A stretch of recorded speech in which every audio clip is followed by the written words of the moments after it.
नमस्कार बच्चों। बच्चों, आज हम हिंदी व्याकरण के अंतर्गत संज्ञा का अध्ययन करेंगे। संज्ञा किसे कहते हैं, संज्ञा के कितने भेद होते हैं और हम भाववाचक संज्ञा को कैसे बनाते हैं। तो सबसे पहले हम संज्ञा के विषय में जानेंगे कि संज्ञा किसे कहते हैं। जिन शब्दों के द्वारा किसी व्यक्ति, वस्तु, स्थान, प्राणी तथा भाव के नाम का बोध हो, उसे हम संज्ञा कहते हैं। जैसे व्यक्ति में आयुष, नेहा, अमन, जवाहरलाल नेहरू, नरेंद्र मोदी, कोई भी व्यक्ति हो सकता है। वो किसी भी व्यक्ति का जो नाम है वो क्या है, संज्ञा। किसी भी वस्तु का जो नाम है वो क्या है, संज्ञा। जैसे पुस्तक, पानी, कल, कलम, बर्तन इत्यादि। कोई भी स्थान है, किसी भी स्थान के नाम को हम क्या कहते हैं, संज्ञा। जैसे दिल्ली, मुंबई, गांव, शहर इत्यादि। किसी भी प्राणी के नाम को हम क्या कहते हैं, संज्ञा। मनुष्य, पशु, पक्षी, जीव जंतु इत्यादि।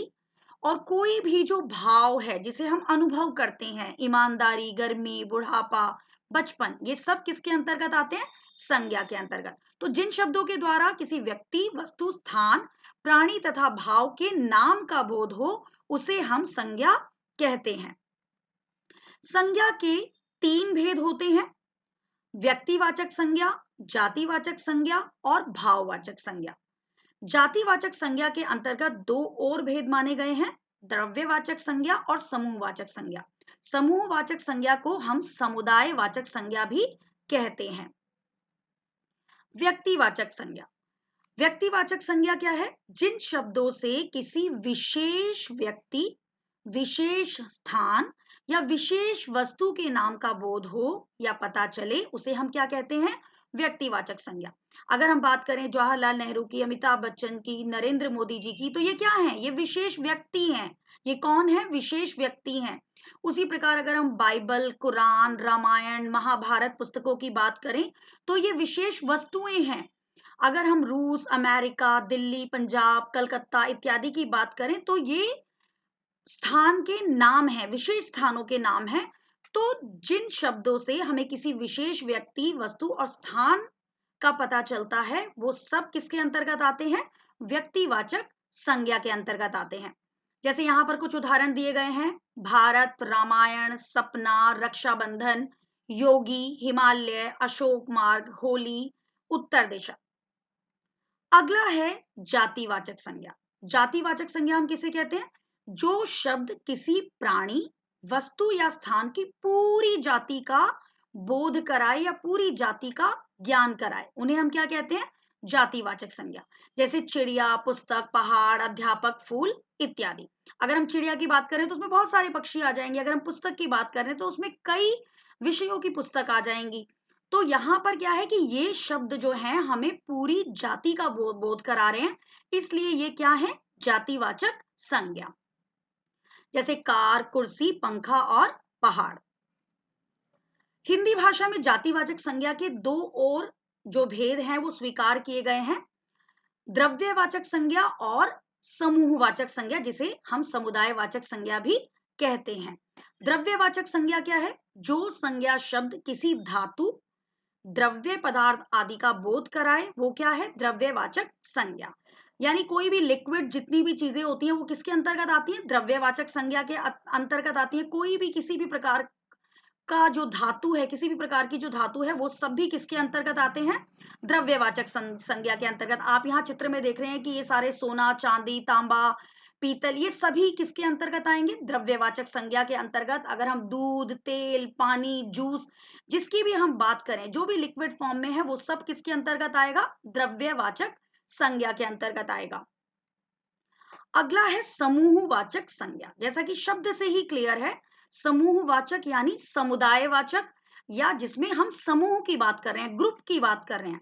जिन संज्ञा शब्दों से एक ही जाति के व्यक्तियों या वस्तुओं के समूह का बोध होता है, यानी एक ही जाति के सभी व्यक्ति एक साथ होंगे या सभी वस्तुएं एक साथ होंगी, तो वो किसके अंतर्गत आएगा, उन्हें हम क्या कहते हैं, समूहवाचक संज्ञा।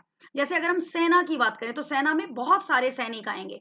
अगर हम परिवार की बात करें तो हमारे परिवार के सभी सदस्य आ जाएंगे। दल की बात करें कि किसी ग्रुप की बात करें, किसी यूनियन की बात करें, संघ की बात करें, अगर हम कक्षा की बात करें, अगर हम छठी कक्षा की बात करें, अगर हम 5वीं कक्षा की बात करें, तो सिर्फ कक्षा शब्द कह देने मात्र से ही हमें ये समझ आ जाता है कि उस कक्षा के सभी बच्चे। उसी प्रकार अगर हम भीड़ की बात करें, किसी फूलों के गुच्छे की बात करें, तो ये सारे शब्द जो हैं वो क्या करा रहे हैं हमें? किसी समूह का ज्ञान करा रहे हैं। तो इसलिए ये क्या हुए? समूहवाचक संज्ञा की श्रेणी में आएंगे ये, और इसे हम समुदायवाचक संज्ञा भी कहते हैं। अगला है भाववाचक संज्ञा।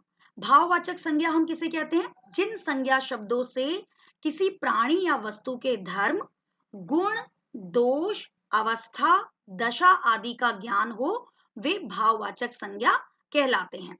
और ये इस भाववाचक संज्ञा में हमें एक चीज और ध्यान रखनी है कि जो भाववाचक संज्ञाएं होती हैं उसे हम महसूस करते हैं, उसे हम अनुभव करते हैं, और वो गिनी नहीं जा सकती, और इनका प्रयोग हमेशा एक वचन में होता है। जैसे मिठास, मीठे को हम अनुभव करते हैं।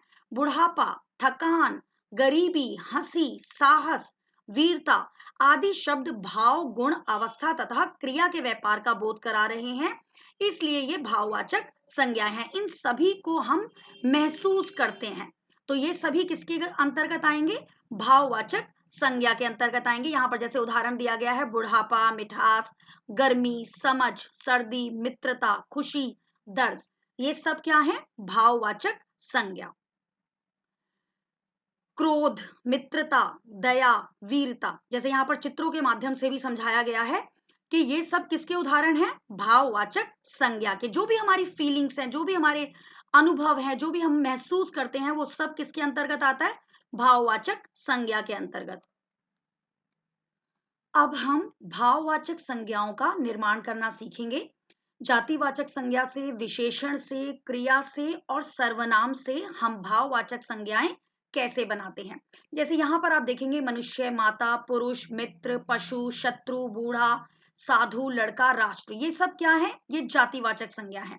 और जब हम इसे भाववाचक में बदलेंगे तो क्या बन जाएगा? मनुष्य का मनुष्यत्व, माता का मातृत्व, पुरुष का पुरुषत्व, मित्र का मित्रता, पशु का पशुता, शत्रु का शत्रुता, बूढ़ा बुढ़ापा, साधु साधुता, लड़का लड़कपन, राष्ट्र राष्ट्रीयता। उसी प्रकार विशेषण से जब हम बनाएंगे, आप ये देखेंगे यहाँ सभी शब्द जो हैं ये विशेषण हैं। तो मधुर का क्या बन गया? मधुरता। मीठा, मिठास। कठोर, कठोरता। प्यासा, प्यास। कुशल, कुशलता। सफेद, सफेदी। सरल, सरलता। अच्छा, अच्छाई। गरीब, गरीबी। भूखा, भूख।